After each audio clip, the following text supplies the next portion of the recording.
Coming to Jimny, നമ്മൾ almost ഒരു 2 years plus ആയിട്ട് ഏറ്റവും കൂടുതൽ ആക്സസറീസ് സെല്ല് ചെയ്തിട്ടുള്ളൊരു വെഹിക്കിളാണ് സുസുക്കി ജിംനി.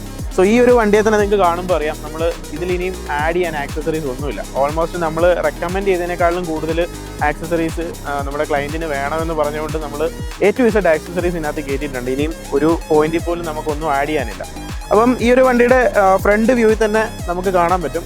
പ്രധാന ഒരു അപ്ഗ്രേഡ് നമ്മൾ ചെയ്തിരിക്കുന്നത് ഇതിൻ്റെ OE ബമ്പർ റീപ്ലേസ് ചെയ്ത് നമ്മളൊരു off road capability metal bumper add ചെയ്തിട്ടുണ്ട്. അതേപോലെ തന്നെ ഇതിൻ്റെ ഒരു മെയിൻ അഗ്രസീവ് പാർട്ട് എന്ന് പറയുന്നത് ഇതിൻ്റെ ഗ്രില്ലാണ്. ഈ ഒരു ഗ്രില്ലെന്ന് പറയുന്നത് നമ്മൾ ഓൾമോസ്റ്റ് ഒരു 1.5 years ആയിട്ട് നമ്മൾ ഇന്ത്യയിൽ അക്രോസ് സെല് ചെയ്യുന്നൊരു മോഡലാണ് റോമിംഗ് ഹൊറൈസൺ ബ്രാൻഡിൻ്റെ ടാക്ടിക്കൽ പാർട്ട് ഗ്രിൽ. സോ ഇത് നമുക്ക് മാറ്റ് ബ്ലാക്ക് ഫിനിഷിലാണ് വരുന്നത്. നമ്മൾ കളർ ചേഞ്ച് ചെയ്തിട്ടുണ്ട്. ഒരു ബ്രോൺസ് ഫിനിഷ്, നമ്മുടെ അലോയ്സിന് മാച്ച് ചെയ്യായിട്ടുള്ളൊരു ബ്രോൺ ഷെയ്ഡിലേക്ക് നമ്മൾ ആ ഒരു ലോഗോ മാത്രം ഷെയ്ഡ് മാറ്റിയിട്ടുണ്ട്. പിന്നെ നമുക്ക് ലൈറ്റിംഗ് പാർട്ടിലോട്ട് വരുമ്പോൾ after market headlights black bison ആണ്, മെയ്ഡ് ഇൻ ജപ്പാൻ ബ്ലാക്ക് ബൈസൻ്റെ ഹെഡ്ലൈറ്റ്സ് ആണ് യൂസ് ചെയ്തേക്കുന്നത്. And also we have upgraded the indicators. ഈ ഒരു OE ഇൻഡിക്കേറ്ററിനെ നമ്മൾ ആഫ്റ്റർ മാർക്കറ്റ് മെട്രിക്സ് ടൈപ്പ് ഇൻഡിക്കേറ്ററിലോട്ട് നമ്മൾ ചേഞ്ച് ചെയ്തിട്ടുണ്ട്.